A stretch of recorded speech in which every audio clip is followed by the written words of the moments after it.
Excited to have you, and I think we will go ahead and get started. So, just some housekeeping for everybody here. If you have any questions at any point in time, just type it into the chat. I'll try to make sure to get to all of them. I want this to be as interactive as possible. But we're really excited today to have an amazing guest with us. So, our AMA today is with Greg Kogan. Greg is the VP of Marketing and Growth at Pinecone. Sorry, move this. Pinecone is the leader in vector databases. He's an engineer turned marketer and has helped numerous companies across enterprises rapidly scale and build out their marketing and growth motions. I'm excited to pick his brain and discuss a lot of things PLG, especially PLG paired with sales led, and also more traditional marketing, how to market to developers who oftentimes don't want to be marketed to, and then how he sees the marketing function evolving in the age of generative AI, especially since the company is truly at the intersection of AI itself. So, Greg, thanks so much for joining us today. Very happy to be here, and thanks for putting this on. Awesome. So, Greg, maybe if you want to go and tell everyone a little bit about you, but also about what is Pinecone? I know for marketing, vector database is probably not the term that they're super aware of. Sure. And just to warn everyone, I'm getting over a virus, so I'm going to take a Yeah, cough drop at some should we point. do Tuesday or is Monday better for you? Either day. Um, About that.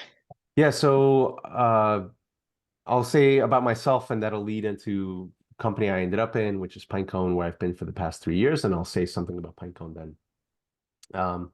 Yeah, I started out as an engineer, not the computer science one, but naval architect. So took mechanical engineering, electrical engineering type courses, got an engineering degree. Did that professionally for 3 years, designing warships for the US Navy. Sounds very cool, but working at the government is a very slow and just slow environment. And I found myself in the evenings just emphatically reading TechCrunch and Hacker News and teaching myself how to build applications and all those things. And eventually I realized like I should work with startups. Like this is what I'm fascinated by. So I have to find a way to get in there.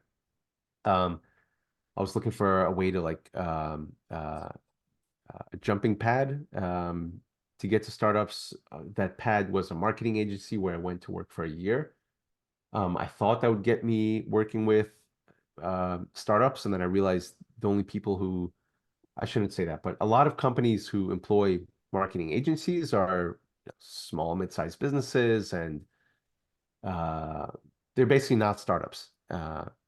And so after a year of that, I thought, you know what, I'm already hanging out on Hacker News, and I could see the startup founders right there, like asking marketing questions, how to grow the business. Like, why don't I just talk to them and um, go off on my own and try to like find projects with them? And so that's what I did. One of my first clients that I found on Hacker News was a company called Scalar. At the time, it was two people in a garage. They went on to be acquired by Sentinel One, which then IPO'd a couple of years ago. And uh, I kept doing that for 8 years, and I found that I get along very well with technical founders who have very technical products who are serving very technical audiences. I wasn't a great developer, but even knowing the language, knowing what an API was and how to, the basics of using an API and having an engineering mindset helped me understand the audience really well and Some more? therefore market to them. So 8 years later, one company I got introduced to and started working with was Pinecone. I got introduced to the founder, Ido Liberty, through an acquaintance. And it was a common scenario. This brilliant founder who has an amazing vision and an early product and pilot customer. Seems like they have something compelling, but nobody understands what they're talking about or what exactly this product does. Um, so it was my job to come up with a way to describe this thing, basically what we know as messaging and positioning.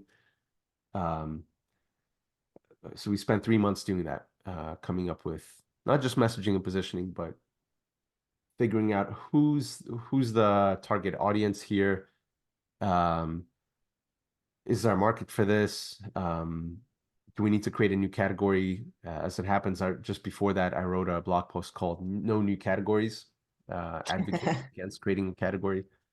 Instead, either attaching yourself to an emerging category or disrupting an established category.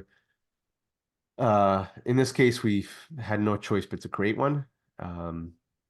And so after that successful 3-month project, the founder convinced me to come out of consulting and join the company as a VP of marketing.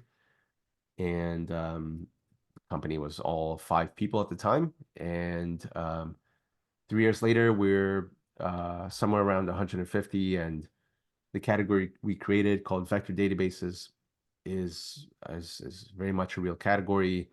There are over 100 companies calling themselves vector databases now, including some very well-established kind of traditional database companies, and we found ourselves in the middle of the Gen AI explosion. I want to say I saw some of it coming. That's why I made the bet to join the company. But of course, I can't pretend I saw to what extent and how quickly all this would happen. It's been phenomenal. I promised I would explain what Pinecone does. Um, the emergence of AI models made it possible to capture deep representations of data all around us. And that data is captured in a special format called vector embeddings. And if you want to store and search through a lot of data in that format, you need a specialized piece of infrastructure, a specialized database that's going to do that efficiently at a large scale, low cost, high performance. That was very useful for replacing keyword search applications with semantic search applications, because now you can search through data based on semantic meaning and not literal keywords. With introduction of generative AI and LLMs, it became even more useful for finding the most relevant context from your company data to feed it to the LLM to make sure it gives you an accurate response. Because as some of you might know, an off-the-shelf LLM knows nothing about your company and your customer data, and so you can't ask it anything about those things, which, if you're trying to put AI into production, you're going to want to do that at some point. So that's where a vector database like Pinecone comes in. You use it to find the most relevant context from your data semantically, feed it to the LLM. You're going to get a much more accurate, not hallucinated answer in return. And this has become the standard architecture for AI applications. And companies like Notion use Pinecone to power their Notion Q&A app for hundreds of thousands of users. Awesome. You have such an interesting background. We have a lot of parallels too, because I started my life as a mechanical engineer doing med devices, realized how slow that was. But I'm curious on the vector database side, when you were first starting out at Pinecone, did that terminology not even exist? Did you invent that term? And I guess if you did, what was that process like? Correct. It did not exist. There were things called vector search libraries. Basically some open source libraries that did a small but critical, like the core part um, vector search, but it was a tool that some data scientists and hardcore search engineers knew about and were using, and big teams at Amazon, Facebook, and Google were making use of. In fact, some of those tools came out of those big companies. They were completely unknown and completely inaccessible to the vast majority of developers. And we saw an opportunity to do for vector search what Stripe did for payment processing. Yes, before Stripe, you could process payments online. You can have an online checkout form. You have to open a merchant bank account. You have to have a PCI compliant server. You have to find a way to tokenize and securely store credit card information. It was doable. Stripe turned all that into like 4 API calls. And so suddenly any developer can build a SaaS, a subscription business, an online checkout an online store, whatever. It just like opened up a whole world to the rest of developers. That's what it was for vector search for this capability. And um, yeah, in terms of what the process was, uh, I don't know. I spent 3 months on the project, and it's just a lot of conversations with the founder, with Ito. I don't remember the exact moment the term vector database came up, but it was not a eureka moment. It was just like a lot of late night conversations. I remember doing a small user interview uh, uh, set of user interviews. I spoke with like 10 or 11 people who sort of fit the target audience description. And among other things, I just I gave them a list of product names or like category names, and I asked them like which ones do you like? And it was such a small sample, like out of 11 people, and we had four options that I showed them. So vector database What were got the other four. options?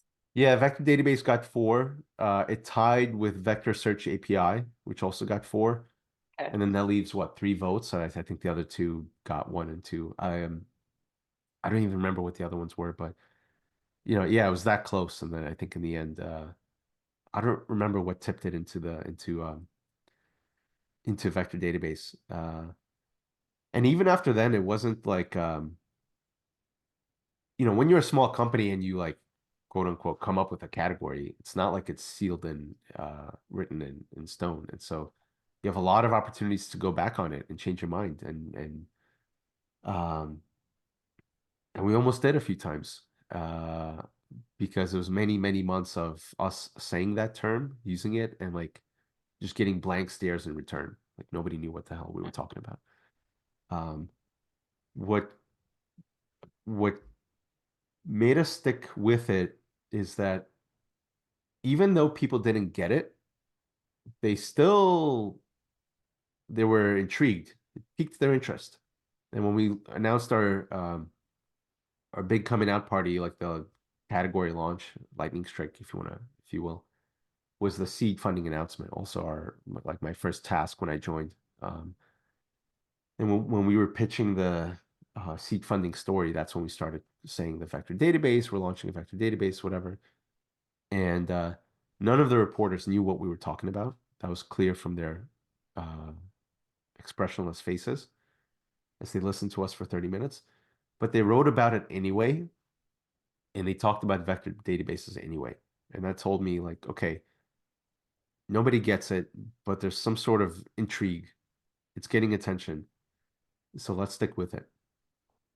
Um, yeah, and actually, if you look back at my no new categories post, you'll see I don't outright say you should never do it, but I do warn people that it's a much tougher road than most people realize. It is not like an easy button for growing the company, and that was very much true for us. Like it took many months and probably a whole year before it really started to stick, and then we saw competitors like taking the term and starting to use it for themselves, and we got a Gartner written up as a Gartner cool vendor uh, 6, 7 months later.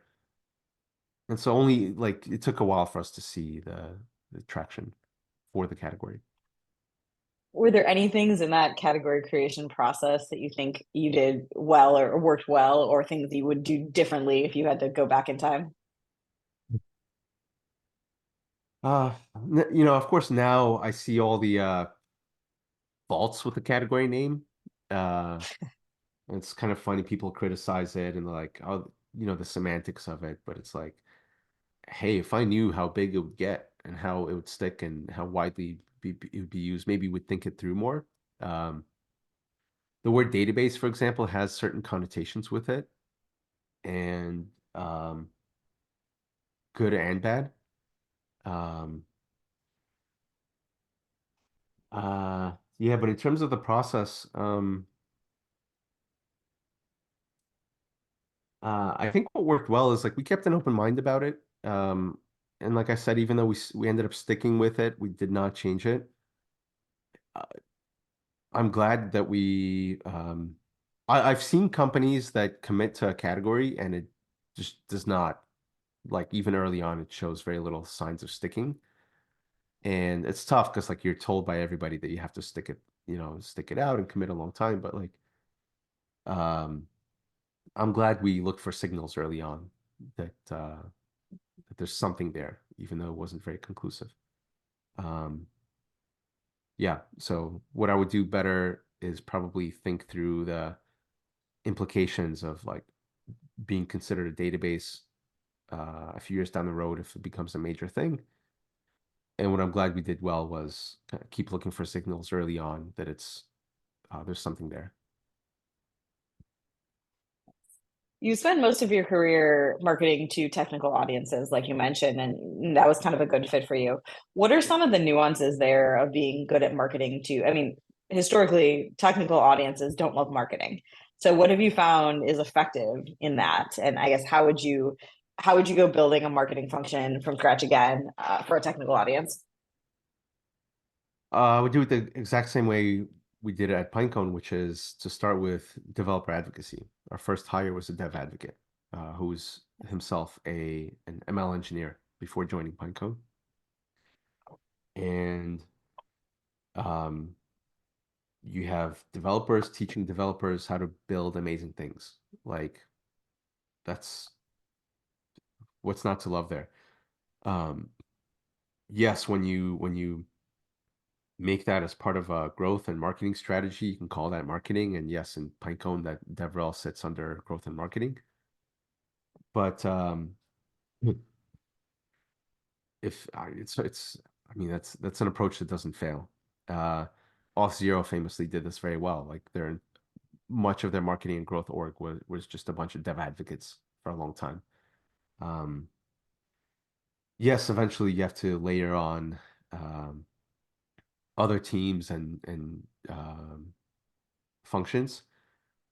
But even then, I think of everything we do as education. And so when we started a product marketing team, I call that as buyer education. It's not product marketing, it's buyer education.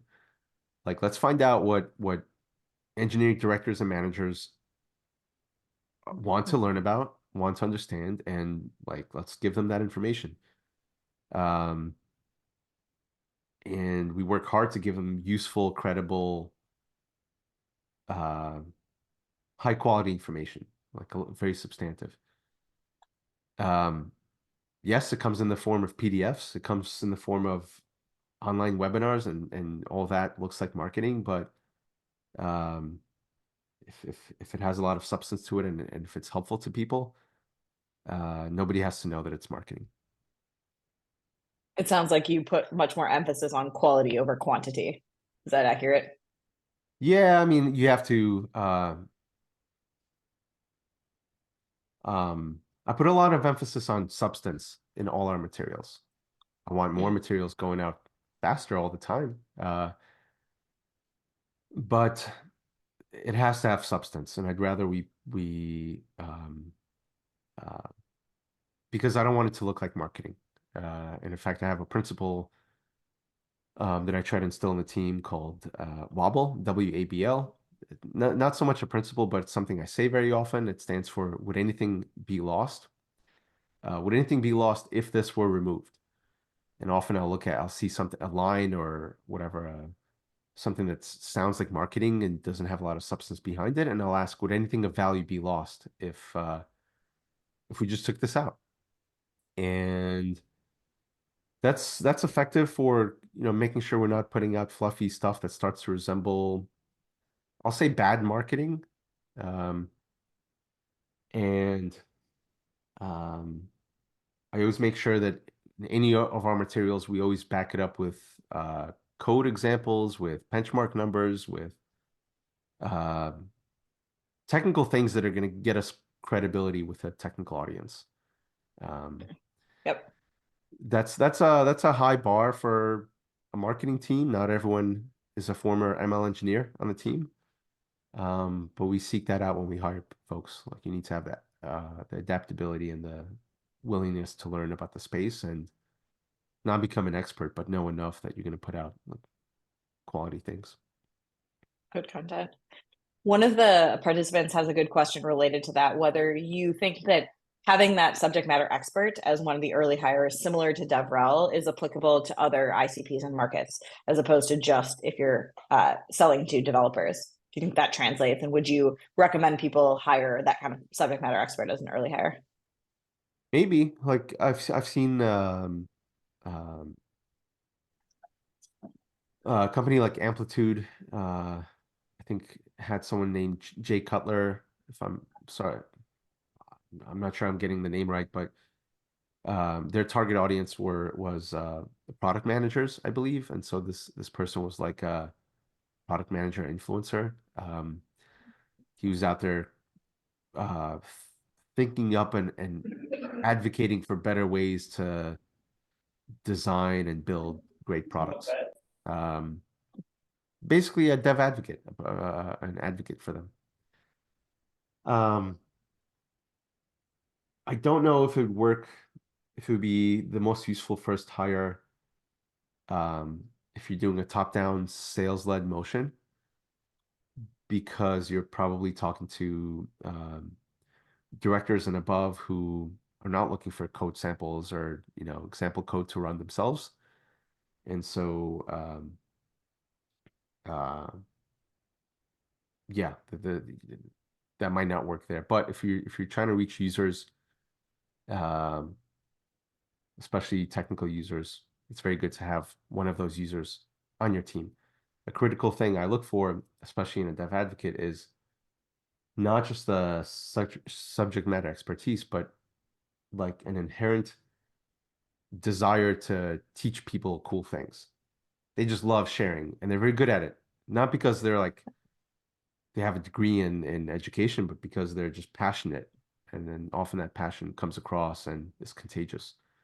Um, I've seen one pitfall is to hire just a subject matter expert um, and think they're going to create all this material that's going to resonate with people, but they don't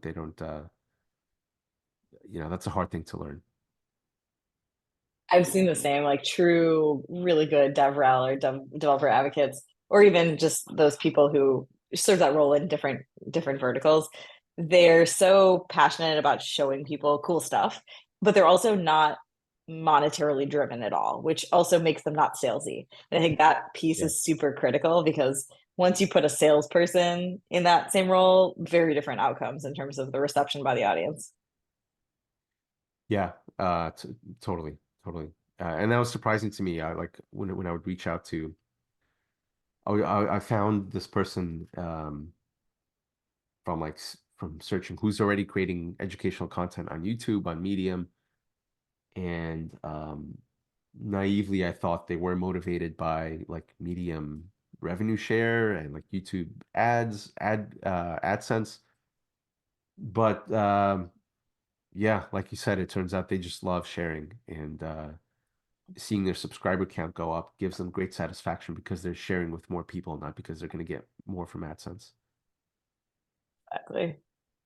We have another question that I love because this is something that I think a lot about and have had lots of conversations. What are your thoughts on the anatomy of the traditional corporation shrinking and GTM teams taking over more? So, do you think sales, marketing, and customer success converge under a revenue department and own more of the organization? More of the what? Shrinking corporation? Yeah, just in terms of the funnel and the company, I've just seen various movement in that direction and a lot Mm. of conversation around it. I haven't seen it, so I don't have a well-formed opinion on it. Yeah, I'm thinking if I can of something on the fly, but yeah, I don't have an opinion on it. Ours. I have seen growth teams emerge, and that's sort of how we're modeling it at Pinecone. Um, Especially in a PLG company with a self-serve product, doing the kind of marketing that drives people to the product and gets them through the product successfully is uh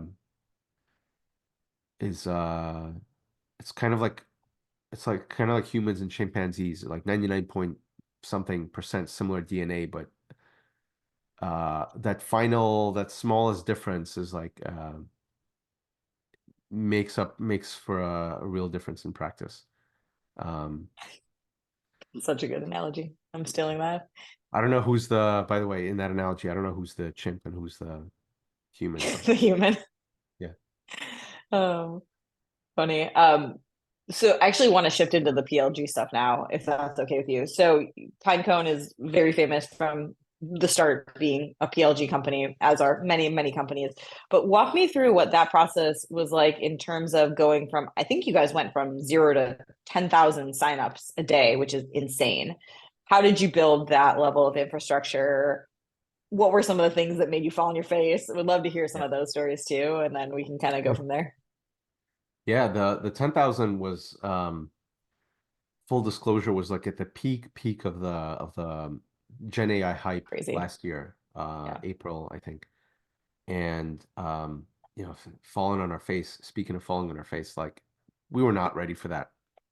Um, on all fronts, like on support, on infrastructure, like we had a free tier and it was not designed to handle so many people and economically didn't make sense to handle so many people. So we had to make some uh number one, we have to kind of put a wait list up ASAP just to stop things from exploding and let the engineers sleep uh, for once.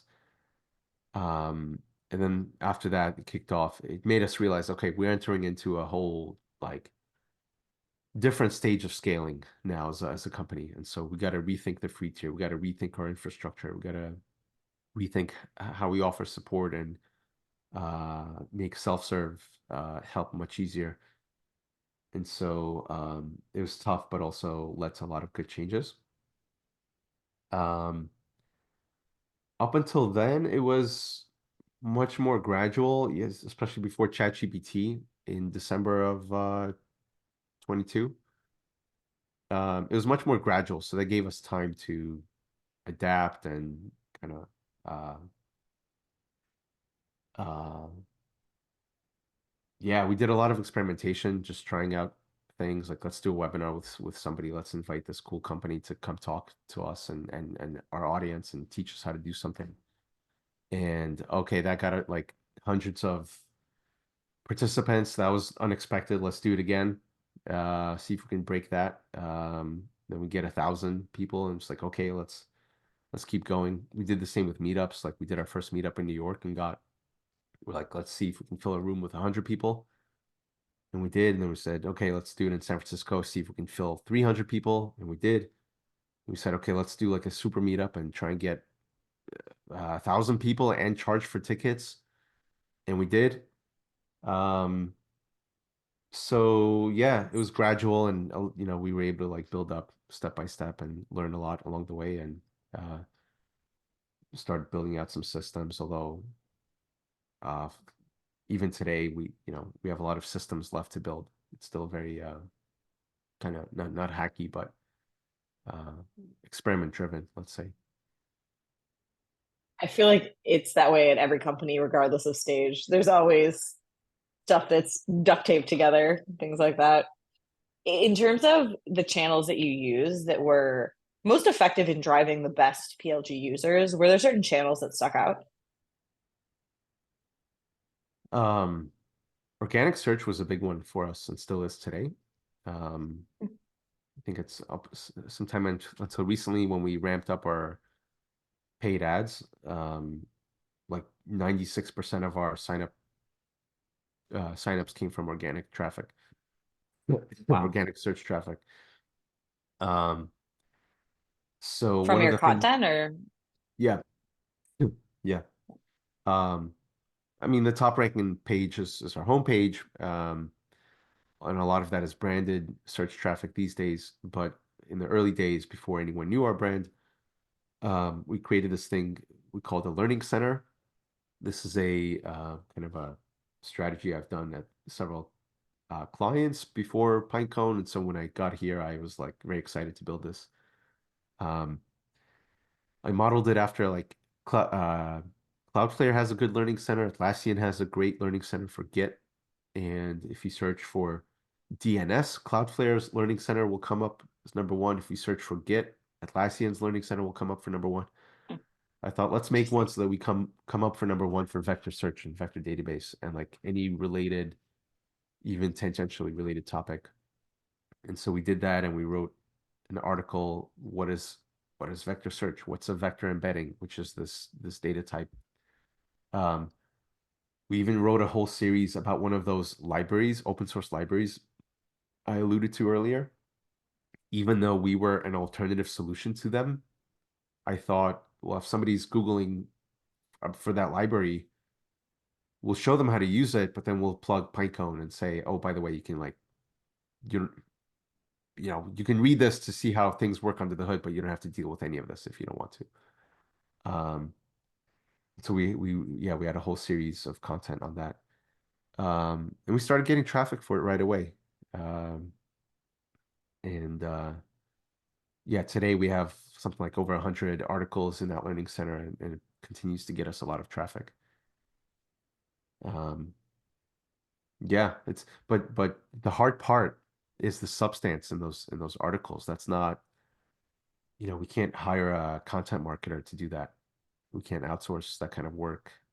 Today you can arguably generate some of the content, but it was some very deep stuff. There were code examples, there were custom graphics and diagrams and all that.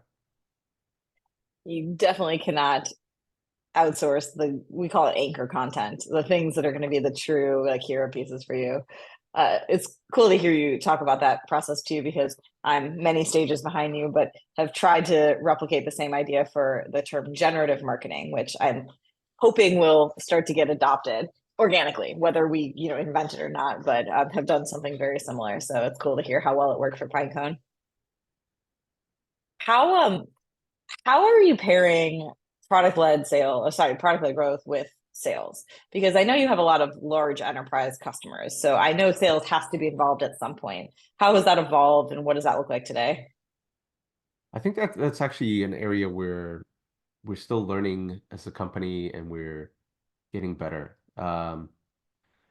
Gen AI has this interesting kind of situation that is unlike any other market before it, where enterprises are getting extremely interested in the technology way earlier.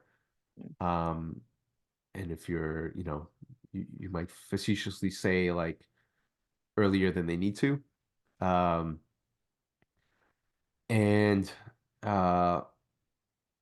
we've built out a team that can talk to enterprises and start those deals and get those deals moving. But those companies are not ready to jump into a product and start building things until we clear, there's a 3-month security review and things like that. Anytime, again, remember I alluded, some of the baggage that comes with the word database. When companies, enterprise start thinking about, oh, databases, that's going to store our data. We got to make sure that's really secure, compliant. We got to have our platform team review it for reliability and all these things. It gets taken more seriously, for better or worse, by enterprises. And we're trying to figure out how to identify those enterprises that are ready to move quickly. Maybe they have a pocket within them that sort of is functioning with a high degree of autonomy, a discretionary budget, and acts kind of like a startup within the enterprise. And we do find those in surprising places. So we're learning how to find those, number one. And number two is, okay, even if we find that pocket and they are willing to get into the product and start building stuff and put things into production, they're still going to have some security reviews. They're still going to need, special procurement terms and legal reviews. Um, uh, so we're trying to do that as efficiently as possible. And in many cases, we're helping them with that as well, because those teams kind of don't want to take longer than than they need to get started either. Yeah, so ask me again in maybe 6 months. I hope I'll have some good lessons on it, but it's something we're getting better at today still. I'm excited to hear how it evolves in the next 6 months. We have one question that was about the last conversation we were having around the Learning Center. And he asked whether you were worried about competitors stealing any ideas or vision from the Learning Center. So were you ever cautious about publishing things or using that as a way to, hold back content? No, and there's no getting around it. Like, yeah, there's no getting around it. If you do something well, whether it's, category name or interesting content or feature, people will find it. Eventually they'll realize, hey, this seems to be working well. They're gonna try and copy it. Um, it does seem like once you once you have a good piece of content that ranks well, it has holding power. Like, it's hard to unseat it with like a copycat, because you get inbound links and yeah, Google can see which one was published first. Um, yeah, so not really worried. Thankfully, a lot of our competitors didn't understand why we were creating content about competitive solutions, and so they just kind of made some snide remarks about it and didn't copy it for too long. Uh, yeah, so I feel like that gave us a lot of lead time. Um, there are some very high value articles and keywords that, of course, everyone's going to come after eventually. And yes, yours might have come first, but if a big company, like one of the cloud companies, publishes an article like right off the bat, it's gonna rank really well. Um, to me, that just means we have to like it raises the bar for us. We gotta make sure we have a lot of substance in the article. We have to update it with new information, with videos, with it just has to be good. And if you believe that whatever you think of Google, like I think their intention is to serve what is most useful to people. And so make the article as useful as possible. Yeah, I think utility, and I love you've repeated this a few times, but I think it's something to put a pin on is showing code examples, leading with data, leading with tactical, practical things like that. That's what makes it high quality. One other Yeah. question we have from the audience is around some tactical stuff for PLG in the early days. So when you were just joining Pinecone, you guys are a baby company and you were starting to do your PLG offering. How do you think about the offer, the actual rollout of it, the way that you implement a PLG strategy? Um, so we needed to like it starts with a product. Sure. I don't know if that needs saying, but I realized pretty early something's up with our product. Like people don't seem to be getting very far with it. I don't remember if I saw it in analytics or qualitatively I heard people complain. And um, so I just did some more user testing, just like got in calls with people and asked them to walk through the product, try to use the product in front of me, and realized there was some very inconsequential feature that was actually a huge blocker for people. It was Hmm. tripping a lot of people up for no good reason. And so, actually, one of the big unlocks for PLG was for me to convince the team to remove that feature. Um, and that was a big help. I wouldn't have known that if I didn't just talk to people and um, watch them use the product. And this is the second time I'm bringing up talking to people. The first time you heard it when I was, getting their input on categories and what they're trying to do and stuff. Um, I talked to a lot of people in that first year, and I was kind of out in the community myself, listening intently on Hacker News, and I had Google Alerts set up for relevant keywords to see what people were talking about on the topic. Um, so just plugging myself into the community talking to folks, making sure the product itself is as streamlined as can be.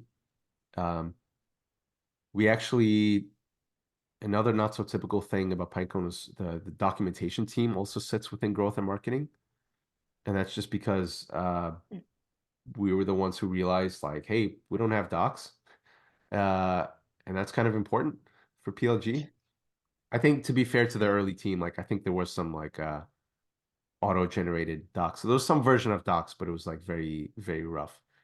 Um, uh, so we stood up like yeah, we created like spun up a docs project and did that. Um, yeah, I think coming up with the use cases we're targeting. Also, the target audience and the use cases was very important in the first year. It did take a lot of feeling in the dark because, in our case, it was a technology that was very new. So it's not like you can go find, analyst reports and see how other people are using this technology. You really have to look deep. Um, Eventually, we found it. We found that semantic search was kind of the killer use case for vector search at the time. Today, it's Gen AI.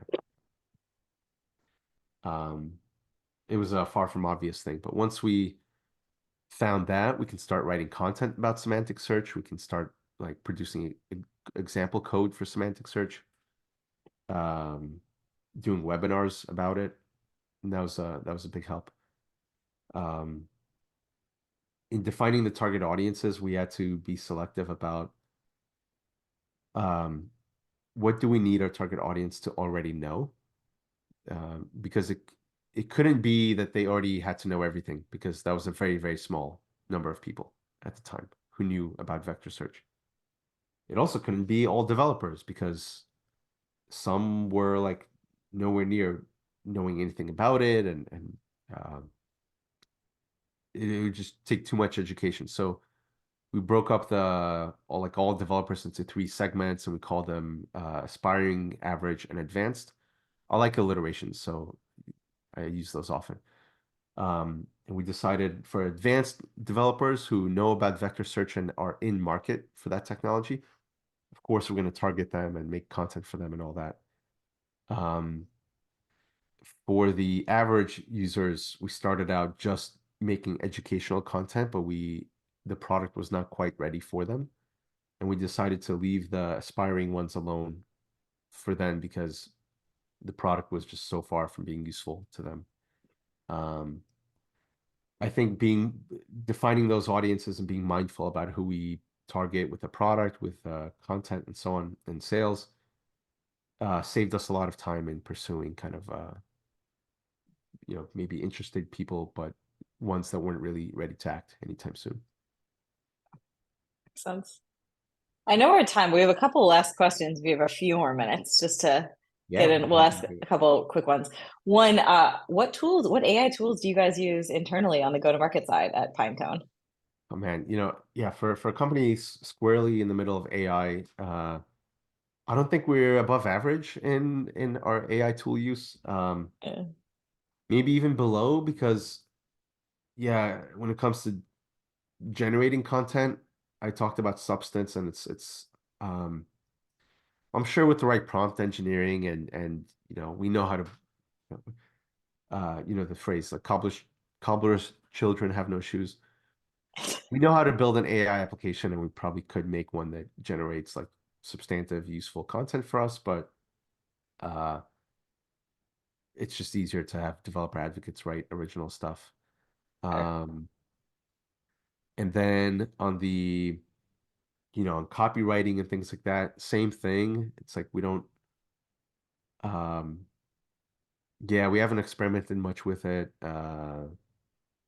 You're not alone in that, by the way. The more AI centric the company, the less tools I'm finding the go-to-market team has adopted. I don't know if there's an actual correlation there, but I have seen it as a pattern. Um, I will say we do use not so much for marketing, but for support. We built our own chatbot using Pinecone. nice. Um, and for PLG, that's super useful because it provides self-serve support. Um, and then whenever we look for a new tool, like for documentation or site search or something like that, we just say, hey, let's look through our customers, see there's got to be a customer that's one of our customers that's providing this service. So let's just buy it from them, because that way we can say it's powered by Pinecone. Correct. And I think we're increasingly using OpenAI, I should say ChatGPT internally, for, I don't know, for summarization of user feedback, of support tickets, things like that, but not for anything publicly facing. Makes sense. Yeah. Two last quick questions. So one around where implementation services fit in your go-to-market execution, both in closing customers and then also ensuring, especially probably on the enterprise side, that they realize the value of Pinecone.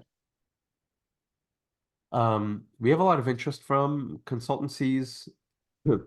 We're in the middle of standing up a program that supports them and um, treats them as partners. Up until now, we've been very hands off.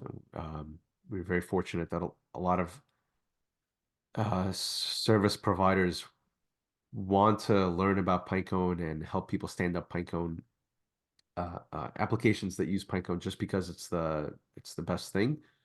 Um, uh, but yeah, we're going to stand up a program that kind of empowers them and helps them out. Makes sense. Actually, And I then will the say, last, go ahead. in many ways, they're just like users. That they're not going to recommend or build things with products that they themselves can't figure out. And so, if you have a great PLG product, um, you're going to get,